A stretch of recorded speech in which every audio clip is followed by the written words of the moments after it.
Bugün masaya yatırdığımız konu tam bir sinematik muamma diyebiliriz. 9 Ocak'ta vizyona giren yeni psikolojik gerilim filmi Sleepwalker'dan yani Uyur Gezer'den bahsediyoruz. Başrolde de Scream serisinden sonra büyük bir geri dönüş yapan Hayden Panettiere var. Ve bu filmin arkasındaki hikaye belki de filmin kendisinden bile daha ilgi çekici olabilir. Senin için hazırladığımız kaynaklara baktığımızda Collider, Flickering Myth, FandomWire gibi sitelerden gelen eleştiriler, bir de yönetmen ve başrol oyuncusuyla yapılan röportajlar var. Karşımıza çok net bir çelişki çıkıyor. Lan öyle. Elimizde ne var bir bakalım. Kendi çocukluk travmalarından yola çıkarak son derece kişisel bir hikaye yazan ve ilk yönetmenlik denemesini yapan bir yönetmen var. Sadece oynamakla kalmayıp filmin yapımcılığını da üstlenmiş. Yani projeye kendini adamış bir başrol oyuncusu ve uyurgezerlik gibi müthiş ilgi çekici bir konsept. Kağıt üzerinde her şeyi harika görünüyor, değil mi? Ama İşte o ama çok büyük. Eleştirmenler filmi resmen yerin dibine sokmuş. Başlıklar acımasız, yorumlar yıkıcı. İşte bugünkü görevimiz de tam olarak bu. Senin için derlediğimiz bu kaynaklara bakarak bu kadar umut vaat eden bir projenin nerede ve neden raydan çıktığını anlamaya çalışmak. Bu işin sırrını gel birlikte çözelim. Harika bir başlangıç. O zaman işe bu gizemli hikayenin ne anlattığını inceleyerek başlayalım. Film, Sarah adında bir sanatçının etrafında dönüyor ki bu karakteri Hayden Panettiere canlandırıyor. Sarah, kızı Amy'nin öldüğü ve tacizci eski kocası Michael'ın komaya girdiği korkunç bir araba kazasının ardından yani büyük bir yaz sürecinde. Tam da burada filmin ana gerilim unsuru devreye giriyor. Sarah bir uyku gezer. Ve film onun gerçekliğiyle o kabuslarla dolu uyku hali arasındaki çizgiyi kasten bulanıklaştırıyor. Yaşadığı o korkunç travma, uykusunda onu ziyaret eden ölü kızı ve komadaki kocası şeklinde somutlaşıyor adeta. Bu da filmin merkezindeki o rahatsız edici soruyu doğuruyor. Sarah, sadece başına gelenlerin bir kurbanı mı, yoksa bu trajedide onun da bir payı var mı?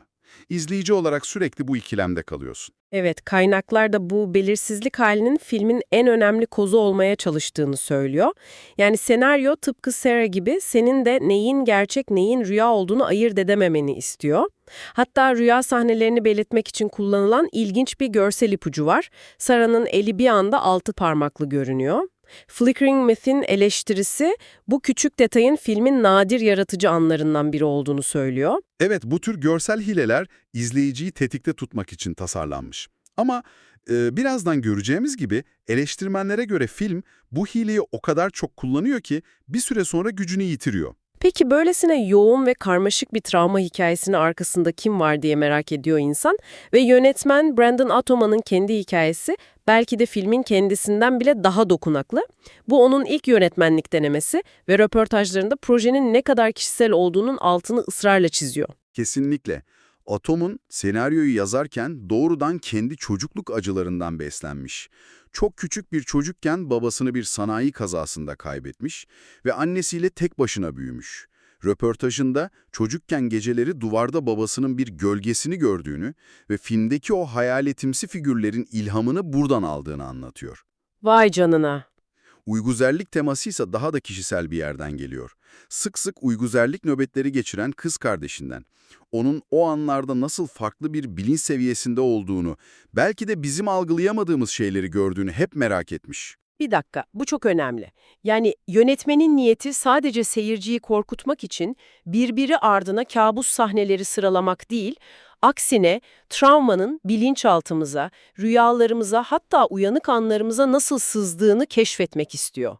Alfman, karakterinin yaşadığı korkunç olayla bilinçli, bilinç dışı ve bilinçaltı seviyelerinde aynı anda yüzleşmeye çalıştığını söylüyor. Yani niyet çok samimi ve güçlü duruyor. Niyet kesinlikle öyle. İşte gizemimizin en can alıcı noktasına geldik. Bu kadar derin ve samimi bir niyet ile filmin eleştirmenler tarafından algılanışı arasındaki o devasa uçurum. Loud and Clear sitesindeki eleştiri bu durumu mükemmel özetliyor aslında. Eleştirmen diyor ki, yönetmenin samimiyeti hissediliyor ama ortaya çıkan iş, travma ve yas gibi derin konuları bir Wikipedia özeti derinliğinde ele alıyor. Of, çok sert. Çok. Dahası bu sığ fikirlerin filmin süresi boyunca fazlasıyla esnetildiğini ekliyor. Bu kalbi doğru yerde ama aklı başka yerde demek gibi bir şey. Wikipedia özeti derinliğinde ifadesi gerçekten acımasız ve bu eleştiri buzdağının sadece görünen kısmı sanırım. Collider'ın attığı başlık zaten her şeyi anlatıyor. Hayden Panettiere'nin hayal kırıklığı yaratan gerilimi sizi gece uyanık tutmayacak. Flickering Myth ise daha da ileri gidip filmi uykulu boş bir sıkıntı olarak tanımlamış. Resmen filmin adıyla dalga geçmişler. Eleştirilerde ortak olan birkaç temel sorun var. Bunlardan ilki tonal tutarsızlık dedikleri şey. Yani film ne olmak istediğine bir türlü karar veremiyor. Bu karanlık bir psikolojik gerilim mi yoksa doğaüstü bir korku filmi mi? Peki bu tonal tutarsızlık izleyici için ne anlama geliyor? Yani film bir an sizi psikolojik olarak germeye çalışırken bir sonraki sahnede sanki bambaşka bir filmden fırlamış bir karakter mi sokuyor devreye? Tam olarak bu. Tam olarak bu. Collider'ın incelemesi harika bir örnek veriyor buna. Film bir noktada Lori Tan Chin'in canlandırdığı bir medyum karakterini tanıtıyor. Bu karakter komadaki kocanın ruhunun olayları yönettiğini ima ediyor ve bir anda film doğaüstü bir alana kayıyor ama sonra Bu konu bir daha hiç açılmıyor, öylece bırakılıyor. ciddi misin? Evet. Bu da izleyici olarak senin kafanı karıştırıyor. Filmin kuralları ne? Nereye varmaya çalışıyor? Bu belirsizlik gizem yaratmak yerine kafa karışıklığına yol açıyor. Ve tabii ki en büyük şikayet rüya sahneleri. Neredeyse bütün eleştiriler sürekli tekrarlanan o hepsi rüyaymış klişesinden bıkmış usanmış durumda. Mark Dujek'in eleştirisi durumu çok net özetliyor. Eğer filmdeki herhangi bir sahne sadece bir rüya olabiliyorsa, o zaman olan bitene inanmak, önemsemek ya da ondan korkmak için bir neden kalır mı? Çok doğru bir nokta. Gerilim tamamen ortadan kalkıyor. Bu hikaye anlatımının temel bir kuralını ihlal ediyor aslında. Yönetmen Aum'un röportajında ilham kaynakları arasında en sokağında kabusu sayıyor. Orada da karakterler rüya ile gerçeklik arasında gidip gelir. Ama eleştirmenlere göre Sleepwalker bu numarayı o kadar çok, o kadar özensiz kullanıyor ki bir süre sonra sinir bozucu bir hal alıyor. Anlatının dayandığı mantığı zayıf ve ucuz hissettiriyor. En sokağında kabusta rüyaların net kuralları ve sonuçları vardı. Ölürsen gerçekten ölürdün. Burada ise rüyalar senaryo sıkıştığında kullanılan bir kaçış rampası gibi duruyor. Bu gerçekten ilginç çünkü Hayden Panettiere sadece oyuncu değil, aynı zamanda yapımcı. Yani projeye kanını, terini akıtmış. Kendini bu kadar adadığı bir projede karakterinin bu kadar sığ kalması, senaryonun ne kadar zayıf olduğuna dair çok şey anlatıyor sanırım. Kesinlikle. Collider'a göre karakter filmin başından sonuna kadar hiçbir gelişim göstermiyor. Sadece patlamaya hazır bir saatli bomba gibi ortalıkta dolaşıyor. Filmin başından nasıl şaşkın ve perişan bir haldeyse sonunda da aynı şekilde kalıyor. Fandom Wire eleştirisi de Panettiere'nin role yeterli derinliğe katamadığını söylüyor. Bu durum oyuncunun projeye olan kişisel bağlılığıyla tam bir tezat oluşturuyor. New Beauty dergisine verdiği bir röportajda yaş aldıkça karakterlerine daha fazla yatırım yaptığını ve özellikle bu filmde yapımcı olmaktan duyduğu heyecanı anlatıyor. Ama eleştirmenlerin ortak görüşü şu: senaryo o kadar zayıf ki Panettiere'ye tutunabileceği hiçbir dal bırakmamış. Diğer karakterler için de durum pek farklı değil anladığım kadarıyla. Sarah'nın oğlu Holden da annesiyle benzer bir travma yaşıyor. Ama aralarındaki ilişki neredeyse hiç işlenmemiş. Collider'ın belirttiği gibi ikisi de aynı acıyı çekiyor ama birbirlerine destek olmak yerine tamamen ayrı dünyalarda yaşıyorlar. Bu da kaçırılmış büyük bir dramatik fırsat. Aynen. İstismarcı koca Michael karakteri için de benzer eleştiriler var. Loud and Clear onu tek boyutlu bir zorba olarak tanımlarken, Flickering Myth, oyuncu Justin Chatwin'in performansını fazlasıyla abartılı buluyor. Yani karakterler gerçek insanlardan çok bir korku filmi için gereken klişe rolleri dolduran piyonlar gibi kalmış. Peki hiç mi övülen bir şey yok? Var ama filmin geneli için pek de gurur verici bir övgü değil bu. Performanslara yönelik tek gerçek övgü, kadrodaki iki deneyimli oyuncuya gidiyor. Sarah'nın annesini canlandıran Beverly D'Angelo ve o bahsettiğimiz medyumu oynayan Lori Tan Chin. Neredeyse tüm eleştiriler, bu iki usta oyuncunun kısacık rollerinde filme çok ihtiyaç duyduğu bir enerji ve komedi zamanlaması getirdiğini söylüyor.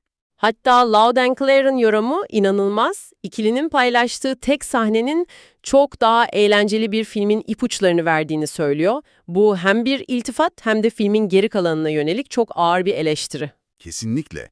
İnsan o filmi izlemek istiyor gerçekten. Adı da Müdahaleci Anne ve Medyum falan olurdu herhalde. Belki de filmin en büyük hatası bu karanlık travma hikayesinde kendini fazla ciddiye alması ve araya hiç nefes alacak, hatta kara mizah katacak anlar koymamasıydı. D'Angelo ve Chin'in sahnesi filmin ne olabileceğine dair kaçırılmış bir potansiyeli gösteriyor gibi. Bir filmin tonu, senaryosu, karakterleri zayıf olabilir ama bazen vurucu bir final her şeyi kurtarabilir. Sleepwalker için durum bu mu? Tabii ki sürprizi bozmayacağız ama kaynaklar filmin sonu hakkında ne diyor? Maalesef eleştirmenlere göre filmin sonu tabuta çakılan son çivi olmuş. Flickering Myth'in ifadesiyle final tahmin edilebilir derecede aptalca ve tüm konsepti gülünç bir şekilde anlamsız kılıyor. Fandom Wire ise sonu sinir bozucu olarak nitelendiriyor ve hikayenin altını oyarak onu sorunlu bir alana çektiğiyle belirtiyor. Neden bu kadar tepki çekmiş peki? Yani filmin ana gizemini çözmüyor mu? Çözüyor ama bunu o kadar kötü bir şekilde yapıyor ki, genel kanı film boyunca biriken gizemin son birkaç dakikada bir karakterin monoloğuyla bir bilgi yığını şeklinde seyircinin suratına fırlatıldığı yönünde. Yani sen bir izleyici olarak parçaları birleştirip "aha" demiyorsun, bir karakter çıkıp sana "bak olan biten buydu" diye her şeyi açıklıyor. Bu da yetmezmiş gibi bu açıklama cevaplardan çok daha fazla mantık hatası ve soru işareti yaratıyor. Eleştirmenler, bu finalin filmin başından beri işlemeye çalıştığı travma ve aile içi istismar gibi ciddi temaları tamamen baltalayan son derece tatminsiz bir çözüm olduğu konusunda birleşiyor. Peki, tüm bu parçaları birleştirdiğimizde ne görüyoruz? Başta sorduğumuz o gizeme geri dönelim. Neden bu kadar kişisel ve tutkulu bir proje bu kadar kötü sonuç verdi? Gördüğümüz tablo şu. Elimizde ilk filmini çeken bir yönetmenin kendi acılarından damıttığı son derece samimi bir hikaye var. Projeye yüreğini koymuş bir başrol oyuncusu, yapımcı var ve Uygur gezerlik gibi harika bir konsept var. Ancak eleştirel konsensüse göre uygulama niyetin çok gerisinde kalmış. Film bir türlü tutarlı bir ton yakalayamamış, hepsi rüyaymış gibi yorgun klişelere sırtını dayamış ve ne karakterlerini ne de derin temalarını seyirciyi tatmin edecek şekilde geliştirebilmiş. Aslında burada trajik bir durum var. Yönetmen kendi acısını sinemaya aktarmak için en samimi duygularını kullanıyor ama sinemanın dilini, yani klişelerden kaçınmayı, tutarlı bir dünya kurmayı ve seyirciye saygı duyan bir final yazmayı başaramayınca o en kişisel hikaye bile izleyiciye ucuz ve samimiyetsiz geliyor. Kişisel bir hikayenin evrensel olabilmesi için sadece samimiyetin yetmediğinin en net kanıtı belki de bu film. Çok güzel bir özet ve sana da üzerinde düşünebileceğin son bir fikir bırakalım. Yönetmen Brandon Auman, röportajında uyku gezer olan kız kardeşinin o anlarda normal duyularımızın ötesinde daha derin bir bilgiye veya algıya sahip olabileceği fikrinden çok etkilendiğini söylüyor. Yani uyku gezerliğin neredeyse mistik, gizemli bir yönü olduğunu düşünüyor. Peki ya film uyku gezerliği sadece ani korku anları ve olay örgüsü sürprizleri için bir araç olarak kullanmak yerine bu gizemli, neredeyse büyülü yönüne odaklansaydı ne olurdu? Travma yaşayan bir kadının uyku gezerken bilinçaltının derinliklerinden, belki de başka bir boyuttan mesajlar aldığı bir hikaye izleseydik. Bu filmi nasıl değiştirirdi?